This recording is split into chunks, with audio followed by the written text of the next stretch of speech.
ya está disponible la revista de Bous al Carrer de la segunda quincena de junio. La espectacular portada corresponde al toro ladrillero de la prestigiosa ganadería Miura, que será lidiado por las calles del casco antiguo de Coria, en Cáceres, dentro de su fiesta de San Juan. En páginas interiores encontraréis un amplio repaso a todo lo acontecido en multitud de municipios de la Comunidad Valenciana, Aragón, Navarra, La Rioja, Madrid y Cataluña.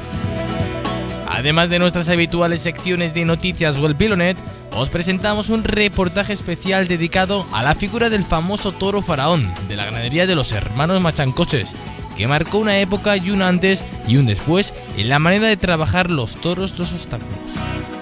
También encontrarás en esta revista del 15 de junio un reportaje del toro en el campo, en esta ocasión en tierras portuguesas, donde mostraremos unas bellas fotografías de los afamados palas en su entorno natural y un reportaje sobre el mayoral de dicha ganadería.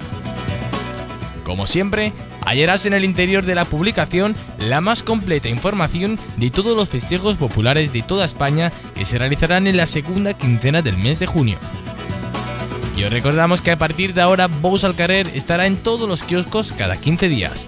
¡No te lo puedes perder!